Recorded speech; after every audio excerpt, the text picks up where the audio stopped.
तो ये जब से ये चाइना पाकिस्तान इकोनॉमिक कॉरिडोर का ये जो थ्रस्ट शुरू हुआ चीन की तरफ से, तो उस समय से जो इनडायरेक्ट जो दखल अंदाजी है चाइना की वो बढ़ गई है। चाइना जो है वो जैश ए मोहम्मद जैसे ऑर्गेनाइजेशंस को वो पाल रहा है।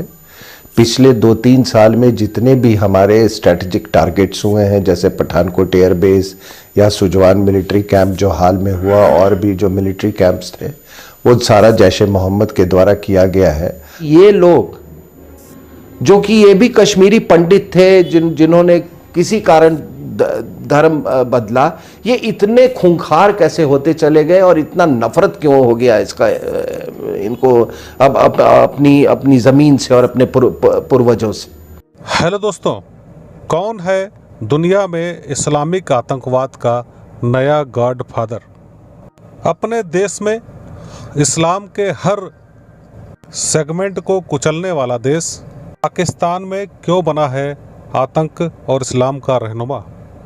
दुश्मन का दुश्मन दोस्त होता है, लेकिन ये दोस्ती पाकिस्तान को पड़ेगी कितनी भारी, आइए जानते हैं रा के चीफ, सेना के कई पदों पर रह चुके, अब सेवानिवृत्त RSN सिंह जी से। ये 4 साल पहले से ये कश्मीर का जो चाइना का जो कश्मीर में दखल अंदाजी है इनडायरेक्टली वो बढ़ा है, और आपको याद होगा, और ये अचानक बढ़ना हमारे हैकल्स को रेस करना चाहिए था। आपको कई चीज़ें याद होंगी, जिसमें आपको याद होगा कि हमारे आर्मी कमांडर जो थे वहाँ पे, उनको चाइनीज़ का वो वीज़ा का मसला आया था। तो ये जब से ये चाइना पाकिस्तान इकोनॉमिक कॉरिडोर का ये जो थ्रस्ट शुरू हुआ चीन की तरफ से, तो उस समय से जो इनडायरेक्ट जो दखल अंदाजी है चाइना की वो बढ़ गई है। और मैं इसके पहले कि मैं इस पे और कोई टिप्पणी करूं, मैं आपको बता दूं कि अभी एक वहाँ के मंत्री जो है नईम अख्तर, कश्मीर JNK के, उन्होंने एक बहुत अहम बयान दिया है, और उन्होंने ये कहा है कि चाइना जो है वो जैश ए मोहम्मद जैसे ऑर्गेनाइजेशंस को वो पाल रहा है। पिछले 2-3 साल में जितने भी हमारे स्ट्रेटजिक टारगेट्स हुए हैं, जैसे पठानकोट एयरबेस या सुजवान मिलिट्री कैंप जो हाल में हुआ, और भी जो मिलिट्री कैंप्स थे, वो सारा जैश ए मोहम्मद के द्वारा किया गया है। और हम सबको मालूम है कि जैश ए मोहम्मद को लेके चीन का क्या रवैया रहा है UN सिक्योरिटी काउंसिल में। तो ये बात हमको समझ में आ जानी चाहिए, और ये जाहिर सी बात है कि जब कोई कंट्री $60 बिलियन अगर किसी प्रोजेक्ट में वो लगा रहा है, तो वो ऐसे जगह पे वो नहीं लगाएगा जो कि डिस्प्यूटेड टेरिटरी हो। और हमारे जो राजदूत हैं मिस्टर बम्बावले, जो कि हम हिंदुस्तान के राजदूत हैं चीन में, उन्होंने ग्लोबल टाइम्स में इंटरव्यू में उन्होंने साफ कहा कि हम इसको नहीं मानते, ये चाइना पाकिस्तान इकोनॉमिक कॉरिडोर वो हमारी टेरिटरी से गुजरता है। तो ये एक जाहिर सी बात है कि कोई देश एक डिस्प्यूटेड टेरिटरी के थ्रू इतना बड़ा वो इन्वेस्टमेंट नहीं करना चाहेगा। और ये भी जाहिर सी बात है कि जब ऐसा हो रहा है तो बाकी जो ताकतें हैं वो इसका अपोज करेंगी, क्योंकि ये एक स्ट्रेटजिक मूव है चाइना पाकिस्तान इकोनॉमिक कॉरिडोर। जो वहाँ पे ऑलरेडी पावर्स जो हैं पर्शियन गल्फ में पहले से, जैसे अमेरिकन्स हैं, फ्रेंच हैं, बाकी वहाँ के जो रीजनल पावर्स हैं, ये उसमें ईरान भी शामिल है। कौन चाहेगा कि एक नया प्लेयर आ जाए ग्वादार में और उस एरिया में, पर्शियन गल्फ में? तो ये सारी जो कश्मीर का जो मसला जो है वो पूरा मतलब एक बहुत बड़ा मसला हो गया है, और अब ये इंडिपेंडेंस वगैरह का ये मसला रह नहीं गया है। तो कश्मीरी भाई इस बात को अच्छी तरह से समझ ले कि अब इंडिपेंडेंस का मामला नहीं है, अब इनका इसीलिए कोई इंटरनेशनल ट्रैक्शन इनको नहीं मिलेगा। तो आपने बिल्कुल सवाल सही पूछा चीन के बारे में, और ये हमारी सोच जो है वो बदलनी चाहिए। और नईम अख्तर ने यहाँ तक उन्होंने कहा है कि भैया देखो, ये जनरल रावत जो 2 फ्रंट सिचुएशन की बात कर रहे हैं, ये 2 फ्रंट नहीं, ये 1 फ्रंट सिचुएशन है। एक तरह से नईम अख्तर भारत को धमकी भी दे रहे हैं इनडायरेक्टली कि हम जब बोलते हैं कि जब हम सुझाव देते हैं कि पाकिस्तान से बात करो, तो ये मत समझना कि इसमें केवल पाकिस्तान से ही बात करने का प्रेशर है, इसमें चाइना भी एक बहुत बड़ा फैक्टर है। तो वो एक चाइना का भी कार्ड प्ले कर रहे हैं। या इस बात को नकार दिया जाए कि चीन एक एमर्जिंग चैलेंज नहीं है यूएस को। अब यूनाइटेड स्टेट्स में वहाँ पर बहुत बड़ी एक वो हुई थी, मीटिंग हुई थी, उसमें कुछ सेनेटर्स ने और कई लोगों ने, वहाँ के जो डायरेक्टरेट ऑफ नेशनल इंटेलिजेंस के जो हेड हैं, उन्होंने ये बात कहा कि देखो करीब 250 साल की अगर मॉडर्न हिस्ट्री ले लें आप अमेरिका की, तो चीन एक पहला पावर है जो कि इतने फेसेट्स पे इसको चैलेंज कर रहा है, इतने प्लेन्स पे चैलेंज कर रहा है, इकोनॉमिक प्लेन्स पे, सॉफ्टवेयर प्लेन्स में, ये हार्ड पावर के प्लेन पे, मतलब इतने फेसेट्स पे कभी, मतलब कोल्ड वॉर के टाइम में जो सोवियत यूनियन था वो भी नहीं चैलेंज कर पाया था। There was no economic challenge from Soviet Union, it was a hard power challenge, military power का चैलेंज था, स्ट्रैटेजिक चैलेंज हो सकता है, लेकिन कभी भी इतने उसमें प्लेन्स पे कभी चैलेंज नहीं हुआ था, और खास करके इकोनॉमिक प्लेन्स। तो इस बात से हम नकार नहीं सकते हैं ये बात को। ये भी आप ज़रूर है कि एक नई तरह की कोल्ड वॉर या स्ट्रैटेजिक गेम देखी जा रही है हमारे सब कॉन्टिनेंट में, और हमको ये भी मालूम है कि जो एक एक्सिस है एमर्ज कर रहा है, और ये मजबूरियां होती हैं, जियोपॉलिटिकल मजबूरियां होती है, एक्सेस अपने आप नहीं एमर्ज करती हैं। हमको मालूम है कि यूएस, सऊदी अरेबिया एक एक्सिस है, और क्योंकि पाकिस्तान चीन के साथ है, तो इसलिए हमें उस एक्सटेंड करके उसको US, Saudi Arabia, India, Japan और जो भी अपने साउथ कोरिया, ये एक एक्सिस तैयार हो रहा है, और उसमें ये चाइना और पाकिस्तान है। अब इसमें जो ईरान का जो रोल है वो बहुत इंटरेस्टिंग है, ईरान का रोल है, क्योंकि वो एक शिया कंट्री है, और पाकिस्तान इस कश्मकश में है कि वो क्या करे। लेकिन पुष्पेंद्र जी, अभी कुछ पिछले एक हफ्ते में मुझे जैसा लग रहा है कि पाकिस्तान की फौज पे फिलहाल हाल के दिनों में अमेरिका जो है ये वो हावी हो चुका है, और इसीलिए आपने देखा होगा कि सऊदी अरेबिया को अभी उन्होंने कहा कि अनस्पेसिफाइड नंबर ऑफ ट्रुप्स वहाँ पे डिप्लॉय होंगे। वो कह रहे हैं ट्रेनिंग और एडवाइजरी मिशन पे सऊदी अरेबिया में। और दूसरी बात ये है कि ये भी एहसास हो गया है उनको, जिस अपने फाइनेंशियल टास्क फोर्स की बात की, कि सैंक्शंस तो हर्ट करते हैं, इसमें कोई शक नहीं है। ईरान को भी सैंक्शंस ने बहुत हर्ट किया है। अभी जो वहाँ पे ये एक विमान दुर्घटनाग्रस्त हुआ, उनका यही कहना है कि भाई सैंक्शंस के कारण हमने पिछले 30-40 साल में कोई जहाज ही नहीं खरीदे हैं, सारे पुराने जहाज हैं, तो इसलिए वो पुराना जहाज था, इसलिए वो दुर्घटनाग्रस्त हो गया वो।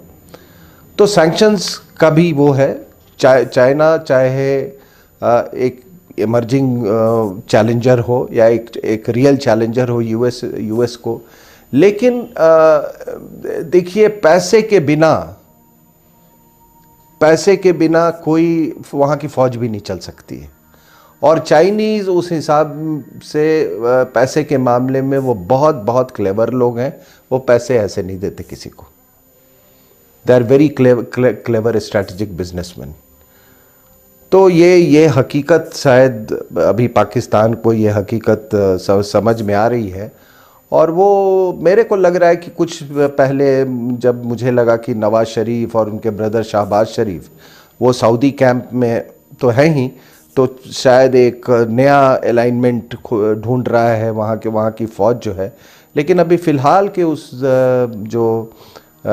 ये जो डेवलपमेंट्स हुए, ऐसा लगता है कि सऊदी अरेबिया और जो अमेरिकन्स हैं वो हावी हो चुके हैं ये वहाँ की फ़ौज जो है उसके ऊपर में। तो ये बदलते हालात हैं। और दूसरी चीज़ आप देख ही रहे हैं कि बाकी बदलाव क्या हो रहा है सऊदी अरेबिया में, उसकी चर्चा हम आगे करेंगे। अगर जिहादी तंजीम से ले लें तो वो एक स्ट्रैटेजिक, पाकिस्तान का वो एक स्ट्रैटेजिक आर्सेनल है। इसलिए क्योंकि जो जैश मोहम्मद का रिक्रूटमेंट और जो ट्रेनिंग होता है वो कहीं ऊंचे दर्जे का होता है जब आप कंपेयर करेंगे लश्कर तोयबा से, और जैसे हिजबुल मुजाहिदीन और भी जो यूनाइटेड जिहाद काउंसिल के नीचे जितने ये जिहादी तंजीमें हैं उससे। और आपने देखा होगा कि जैश मोहम्मद के जितने ये नुमाइंदे होते हैं वो मैप रीडिंग में, नेविगेशन में, जीपीएस का यूज़ करना, वो तमाम चीज़ों में वो ट्रेंड होते हैं, प्रशिक्षित होते हैं। तो उनको आप देखोगे जितने ये टारगेट, स्ट्रैटेजिक टारगेट होते हैं, जैसे पठानकोट एयरबेस हुआ, या ये अभी सुजवान एयरबेस हुआ, या सीआरपीएफ कैंप हो गया, या नेशनल हाईवे अल्फ़ा पे जितने भी अपनी हमले हुए हैं। एक आपको याद होगा आर्मर्ड रेजिमेंट के ऊपर में एक अटैक हुआ था 3-4 साल पहले। तो ये सारा का सारा जैश मोहम्मद इसको करता है। तो ये एक बहुत ही अहमियत रखता है ये पाकिस्तान के लिए। और देखो ये जो जितनी ताकतें हैं, चीन जैसी ताकतें, जब वो किसी चीज़ को इन्फ्लुएंस करना चाहती है तो वो सेना तो भेजती नहीं है। So how do you influence events in your target country? ऐसे तत्वों के द्वारा, ऐसी तंजीमों के द्वारा। और इसलिए जैश मोहम्मद, ये जो नईम अख्तर ने गलत बात नहीं कही है, उन्होंने कहा है कि it is China's baby also. इस बात को नज़रअंदाज नहीं किया जाए। लेकिन पुष्पेंद्र जी, ये सारी हमको ये जो रोल है जैश मोहम्मद का, आज चाइना यूज़ करे, पहले पाकिस्तान यूज़ करता था, अब दोनों यूज़ कर रहे हैं, या जो लश्कर तोयबा का रोल रहा है, ये सब बेसिकली ये प्रॉक्सी वॉर के हिस्से हैं। लेकिन ये प्रॉक्सी वॉर इन तमाम जिहादी तंजीमों के बावजूद इनको 80% मैं कह रहा हूँ अगर रोका जा सकता था, अगर हमारे जो प्रॉक्सी सोल्जर्स हैं अंदर, देश के अंदर, कश्मीर के अंदर, अगर हम उन पर लगाम कस पाते। और ये पूरे जिहादी संग्राम जो है पूरी दुनिया में जो हावी रही है कुछ सालों से, जो असली हथियार है वो आइडियोलॉजी है। वरना एक आदमी वो केवल एक ट्रक ले ले और उसी को हथियार बना ले तो आप आइडियोलॉजी को ही मेन वेपन मानेंगे। लेकिन एक सवाल आपने बहुत अच्छा किया ये कि ये कब तक चलता रहेगा।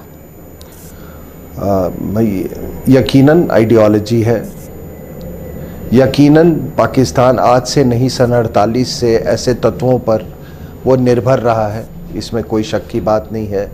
90 के शुरुआत के बाद और भी ज़्यादा उसकी निर्भरता बढ़ी है। लेकिन मैं आपको एक बात बता दूं कि आप अगर हम लोग याद करें तो 2003 में हमने सीज फायर हुआ था दोनों देशों के बीच में। 2004 और 10 के बीच में उसके बाद इंडिया के जो हिंटरलैंड है उसमें जो ये हमले जो हैं ये बढ़ते चले गए। आपको याद होगा वो एक दौर था जिसमें वाराणसी, अयोध्या, लखनऊ, दिल्ली में कई ब्लास्ट हुए, जयपुर, मुंबई में कई ऐसे ब्लास्ट हुए। और हिंटरलैंड में एक के बाद एक अटैक्स हो रहे थे। यहाँ सरोजनी में इतना बड़ा हमला हुआ था। लेकिन 2010 के बाद आप देखेंगे कि एक शार्प गिरावट आई। There was a sharp drop in attacks in hinterland। इसका कारण ये था कि हमारी जो काउंटर टेररिज्म मैकेनिज्म थी, यानी कि इंटेलिजेंस ब्यूरो की और दिल्ली पुलिस की स्पेशल सेल की, उन्होंने ये जितने फैसिलिटेटर्स थे, यानी कि जो प्रॉक्सी सोल्जर्स थे पाकिस्तान को, उनको इसने बिल्कुल डिमोलिश कर दिया था। और इसमें इंडियन मुजाहिदीन जो है एक उसका बहुत बड़ा रोल था। तो वो जो फैसिलिटेटर्स जो थे, जो ये फैसिलिटेट करते थे ये पूरे प्रॉक्सी वॉर को, वो पूरे तितर बितर हो गए, वो डिसरे में हो गए। और इसलिए हमारे जो ये ऐसी नहीं थी कि मंशा नहीं है, और आज भी मंशा नहीं है उनको कि हम ऐसे वारदात को अंजाम दें, लेकिन वो उनकी कैपेबिलिटी इसलिए कम हो गई क्योंकि जो फैसिलिटेटर्स थे उनको डिसरप्ट कर दिया गया बिल्कुल। ठीक है, कुछ भाग गए, कुछ तितर बितर हो गए, कुछ लोगों ने अपने वो नाम बदल लिए ऑर्गेनाइजेशंस ने। बदकिस्मती से कश्मीर में जो फैसिलिटेटर्स थे वो और मजबूत होते गए। और पुष्पेंद्र जी, ये फैसिलिटेटर्स केवल ये मिलिटेंट्स नहीं है, ये केवल स्टोन पेल्टर्स नहीं है, ये फैसिलिटेटर्स हुर्रियत है, उनके नेता हैं, और सबसे बड़े फैसिलिटेटर्स हैं ये मेन स्ट्रीम पॉलिटिकल पार्टी के नेता, जो आज आपको ये सलाह देते हैं और आपको ज्ञान देते हैं कि आपको पाकिस्तान से बात करनी चाहिए। आप देखें, हिंदुस्तान में कई स्टेट्स हैं जिनका जो बॉर्डर है अलग अलग देशों से है। आप बांग्लादेश का ही ले लें तो कम से कम 5 स्टेट्स का बॉर्डर है बांग्लादेश से के साथ। नेपाल का ले लें, यूपी है, बिहार है, सिक्किम है, उत्तराखंड है, कई स्टेट्स हैं जिनका बॉर्डर है नेपाल से। लेकिन कोई चीफ मिनिस्टर ये फॉरेन पॉलिसी इश्यूज पे ये नहीं कभी आपने देखा है कि इतनी बेचैनी से ये कहता हो कि नहीं नहीं आप बात करो, हमारे वो आपके ऐसे रिश्ते होने चाहिए, आपको बातचीत जारी रहनी चाहिए। JNK का खुद का बॉर्डर है 1500 किलोमीटर से ज्यादा कश्मीर के साथ, लेकिन ये फिर इतने पैशनेटली सॉरी चीन के साथ ये इतने पैशनेटली क्यों नहीं बोलते हैं कि चीन के साथ बात होनी चाहिए। ये पाकिस्तान इंडिया पाक रिलेशंस पे कमेंट करने का, उस पे सुझाव देने का, उसको इतना पैशनेटली उसके लिए एडवोकेट करने का, ये पता नहीं ये सिलसिला कब शुरू हुआ और कब से इनकी आदतें खराब की और किसने खराब की इनकी आदत को। अगर आज जम्मू या लद्दाख का मुख्यमंत्री होता वो ऐसी बात कभी नहीं करता। आज अगर आप जम्मू में आप किसी जम्मुआइट से पूछें कि भारत पाकिस्तान के बीच में वार्ता होनी चाहिए, मेजॉरिटी के लोग बोलेंगे नहीं होनी चाहिए, लद्दाखी नहीं बोलेंगे। तो 90% एरिया में रहने वाले जो लोग, जो फिलहाल की जो स्थिति है, जो इन्वायरमेंट है जियोपॉलिटिकल, उसमें वो कहते हैं नहीं होनी चाहिए। तो ये लोग इतने बेचैन क्यों हैं? ये इसलिए बेचैन हैं कि ये पाकिस्तान और चीन दोनों के दबाव में है। या चीन पाकिस्तान पे दबाव डाल रहा है कि भैया इसका कुछ परमानेंट टेरिटोरियल स्टेटस इसको बनाओ इसको, ताकि हमारा चाइना पाकिस्तान इकोनॉमिक कॉरिडोर कोई टेम्पररी वो तो है नहीं, कोई ये टेम्पररी प्रोजेक्ट तो है नहीं, ये तो परमानेंट प्रोजेक्ट है। और जब तक ये डिस्प्यूटेड रहेगा हम उसको कंटेस्ट करते रहेंगे। और ये हमारे हिंदुस्तान के पूरे हक में है कि हमारे कंटेस्ट में और भी कोई शामिल होना चाहता हो तो वो शौक से आए हमारे साथ। हम इस तरह का टेरिटोरियल एम्ब्रेस चाइना और पाकिस्तान का वो हमारे हित के खिलाफ है। It is not even a strategic embrace, it is a territorial embrace.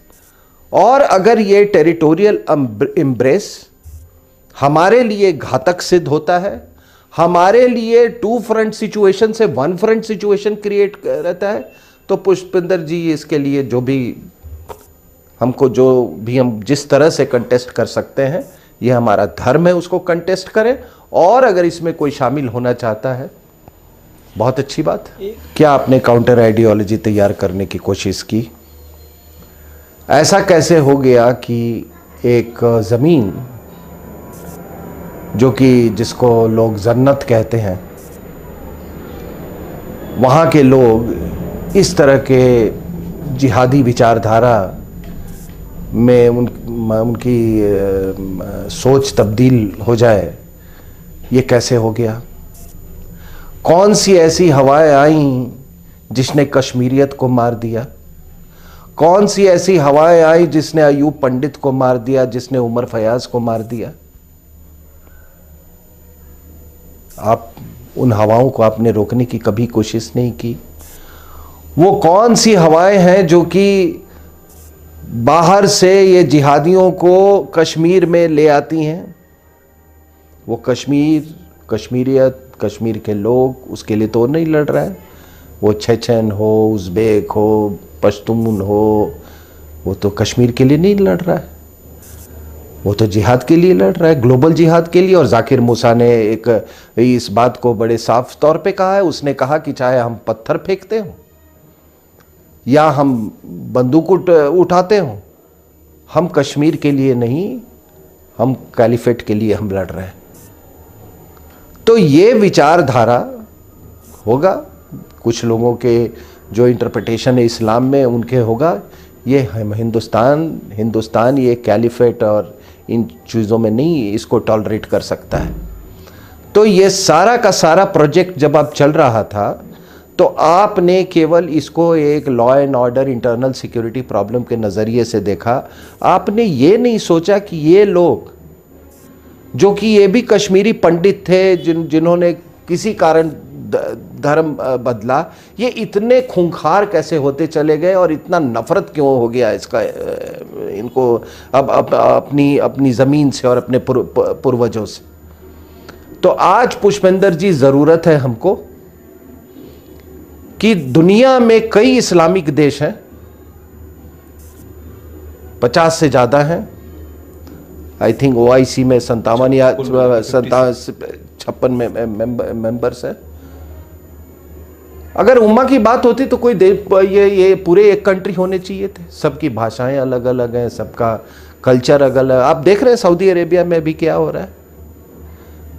Saudi Arabia में आपको मालूम होगा कि अभी वहां के एक बहुत बड़े क्लेरिक ने, जो कि गवर्नमेंट अपॉइंटेड होते हैं the council of Islamic scholars से, उन्होंने एक बहुत बड़ी बात कही। उन्होंने कहा कि अबाया जो है, अब बुर्का इस्लाम में कंपलसरी नहीं है। 90% औरतें मुसलमान औरतें दुनिया में अबाया नहीं पहनती हैं, लेकिन वो बहुत ही धार्मिक हैं। उन्होंने इस बात को किया। 104 ओपनिंग्स खोले गए हैं अभी वहाँ पे औरतों के लिए। अभी रूहानी ने एक रेफरेंडम करवाया ईरान के अंदर में, वहाँ भी 50% लोगों ने कहा कि भैया ये जो अबाया या ये जो आपका बुर्का है वो नहीं होना चाहिए। तो एक बदलाव जो 79 में देखा था हमने, वो रेडिकलाइजेशन के थ्रू ईरान में, फिर सऊदी अरेबिया में, आज हम देख रहे हैं कि उसका उल्टा प्रोसेस शुरू हो रहा है। और ये इसलिए नहीं हो रहा है कि कहीं उनका ईमान जाग गया या कोई नई चेतना आ गई या कोई नया ज्ञान आ गया। देखिए, पैसा, ये सारे इस तरह के धार्मिक प्रोजेक्ट होते हैं, वो पैसे पे होते हैं। सऊदी अरेबिया अपने को पोस्ट ऑयल इकोनॉमी के लिए तैयार कर रहा है, और कोई भी समाज जहां पे इजी मनी नहीं आता हो, वो बिना औरतों के पार्टिसिपेशन के नहीं ये हो सकता है। तो इन्होंने कई ये जो 104 ओपनिंग किए हैं, कुछ बॉर्डर पोस्ट पे रह सकती हैं औरतें, एयरपोर्ट पे काम कर सकते हैं, और कई जगहों पे खोला। ईरान में भी यही हो रहा है। आप देखो कहाँ पे रियाल और डॉलर का कहाँ, मतलब वो इतना वहाँ पे आर्थिक मंदी से आर्थिक कष्ट से गुजर रहा है ईरान। तो ये सारे के सारे लोग अपने आप को पोस्ट ऑयल इकोनॉमी के लिए तैयार कर रहे हैं। अब हमारे यहाँ जो ये बेवकूफ़ लोग हैं कुछ, जो कि इस तरह के विचारधारा को बढ़ावा दे रहे हैं, या जिन्होंने कश्मीर के, उनको ये समझ में आना चाहिए कि जब सऊदी अरेबिया बदल जाएगा, जब ईरान बदल जाएगा, तो तुम ये झुंझुन्ना कब तक आप ये करते रहोगे। और देखो क्या है कि जब ये ग्लोबल इस्लाम का जब तूफान चला, तो हर एक जगह इस्लाम ऑटोनोमस मोड में थी, अलग अलग जगहों पे। ईरान में अपनी ऑटोनोमस मोड में थी, सेंट्रल एशिया में अपनी ऑटोनोमस मोड में है, चाइना में अपनी ऑटोनोमस मोड में है। लेकिन हिंदुस्तान में वो ऑटोनोमस मोड हमने खो दिया कि एक ये इंडियन ब्रांड ऑफ इस्लाम भी है, वो ऑटोनॉमस मोड हम खो बैठे। और इसलिए ये सारी जो अब कश्मीर एक उसका कॉन्सिक्वेंस है। और शायद आपके जैसे लोग आज से 50 साल पहले जो बातें आपकी जो इस्लाम का अध्ययन है और कुरान को जिस तरह से आपने टाइम पर इंटरप्रिटेशन देते रहते हैं, तो अगर ऐसी चीज़ें होती पहले से तो शायद ये नौबत नहीं आती। लेकिन चलो, देर आए दुरुस्त आए। साथियों, आपको ये जानकर हैरानी होगी कि बहुत लंबे समय से चीन एक एक कर हमारे पड़ोसी देशों को, ख़ास तौर पर जो शत्रु भाव में है पाकिस्तान को, और जो शत्रु भाव में नहीं है उनको भी लालच देकर या धमकी देकर अपने पक्ष में मिलाता चला जा रहा था। और मनमोहन सरकार जो 10 वर्ष चली थी, उसने इस मामले पर मौन साधे रखा। इतना ही नहीं, उस सरकार ने ऐसी व्यापारिक गतिविधियां भारत में करने दी चीन की कंपनियों को, जिसके चलते यहाँ के बेरोजगार युवाओं को, यहाँ की अर्थव्यवस्था को, यहाँ की कृषि को बहुत गहरा नुकसान झेलना पड़ रहा था। ये अर्थशास्त्री महोदय के कारनामे थे। वहीं दूसरी ओर अब देखिए, डोकलाम से आगे बढ़कर बांग्लादेश की ओर रास्ता बनाने का प्रयास करना चीन का, पाकिस्तान में एक कॉरिडोर बनाना जो कि समुद्र को टच करेगा, चीन के लिए रास्ता खोलता है भारत के बगल। उसके अलावा तमाम अन्य देशों में, मालदीव्स में, आप देखिए श्रीलंका में, तमाम जगहों पर चीन ने भारत की घेराबंदी करने के लिए अपनी गतिविधियां बढ़ा रखी है। मनमोहन सरकार के कार्यकाल को आप देखेंगे तो आपको साफ परिलक्षित होगा, दिखेगा कि योग्यता या किसी विषय में विशेषज्ञता देशभक्ति का मानक नहीं होता। बहुत सारे विद्वान, बहुत सारे लोग भी गद्दार हो सकते हैं, अपने स्वार्थ के लिए किसी सीमा तक जा सकते हैं। वरना इतनी अक्षमता, इतनी अनभिज्ञता कि जो व्यक्ति टीवी पर बैठ करके प्रधानमंत्री बयान देता है कि मैं एकदम साफ सुथरा हूँ, क्या उसके नॉलेज में ये भी नहीं रहा कि क्या चल रहा है? उन्हीं के दौर में ही जा कर के चीन में एग्रीमेंट किया इस विदेशी महिला ने अपने सुपुत्र के साथ। आप एक तरीके से समझेंगे तो पूरे देश को गिरवी रख दिया गया था। लेकिन आज माहौल बदला हुआ है, इसलिए सारे लोगों की तकलीफ़ें, तरह तरह के आंदोलन, किसान आंदोलन, फला ढमका, CAA के विरोध में शाहीन बाग और तमाम सारी ऐसी चीज़ें चलाई गई ताकि सरकार को अस्थिर किया जा सके, बदनाम किया जा सके और विदेशी शक्तियों के मंसूबे कामयाब हो सकें। लेकिन राष्ट्रवाद के जागरण और लोगों के जन समर्थन ने मजबूत सरकार को स्थापित कर दिया और ऐसे मंसूबे एक एक कर विफल होते जा रहे हैं। फिर भी हमें रुकना नहीं है, अभी न विश्राम करना है, हमें जागरूकता बढ़ानी है और अपने राष्ट्र के लिए सतत संघर्ष, वैचारिक संघर्ष जारी रखना है। आपने RSN जी को सुना, आप उनके विचारों से सहमति रखते हैं तो हमारे चैनल को लाइक, सब्सक्राइब और शेयर करके जाइएगा। बहुत बहुत धन्यवाद साथियों, फिर मिलेंगे इसी जगह पर। तब तक के लिए नमस्कार, जय हिंद, वंदे मातरम।